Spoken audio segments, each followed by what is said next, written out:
За жал, ниту денеска амандманот не помина овде во Македонското собрание. Синдикатите и денеска заминуваат од тука, од центарот на градот, разочарани, затоа што, како што велат, народните избраници, односно пратениците од Македонското собрание, не гледаат за животот на граѓаните, туку, како што велат, гледаат само за собствените интереси и за собствениот джеп.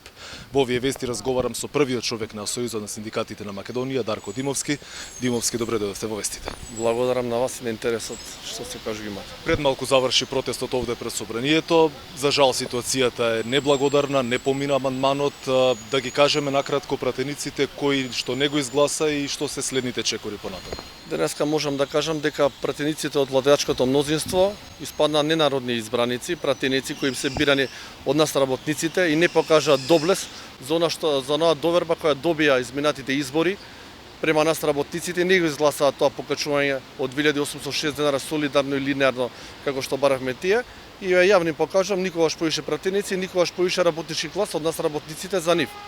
Исто така му посакувам и на заменик министерот за финансии Филип Николовски сам да си поднесе оставка, дека ова денеска што го направи, што проба да излажа целата македонска јавност како покачувале плати и ќе покачувале плати, не држи вода кај работникот, бидејќи да работникот бара пари за екзистенција, за да може да го помине месецот, знаејќи дека еве од денеска гледаме нови цени на лебот, вчера гледаме нови цени на струјата, двоцифрената инфлација само расте и ние немаме друго чаре освен да бараме покачување на платите за амортизирање на овие удари, ценовни шокови и така натаму. Капакот на се покачената струја, зголемената струја, секако и еден куп натрупани трошоци кои за жал наредниот период ќе го доосиромашат работникот.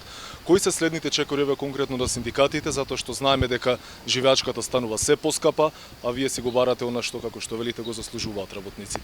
Првен ќе побараме итна средба со премиерот на владата, каде што ќе побараме првено да вием, како што кажав, заменик министерот и останатите пратеници кои се од владеачкото множество да се справи со овие ненародни избраници и да преземе контролата, тоест да го поднесе амандманот внатре во владата за линеарно покачување на сите останати плати, како во јавниот, така и во приватниот сектор, со што би му се помогнало на работникот. Знаеме дека сега ќе се врати ребалансот внатре во владата, владата може да интервенира, но мора да потсетам и општ колективен договор за јавен сектор, каде што веќе на некој начин бевме договорени, одеднаш се ретерираше од страна на тие владени министри кои беа во тој преговарачки тим, а знаеме се чекаше ребалансот на буџетот и законот за извршување на буџет и тоа истото да важи од 1.7.2022 година. Не се случи, затоа барам итра средба.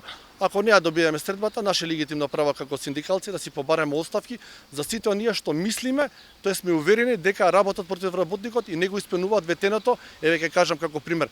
1 мај, денот на трудот, работниците беа пред владата, никој не ги тераше и нашата министерка и вице-премиерот да излецат и да го ветат се во ова, а уште полошо ова што ни се случува во моментот, оваа двоцифрена инфлација, каде што работникот више не може на вистина да издржи по основ на ценовните шокови, енергетската криза, поскапената струја и така натаму.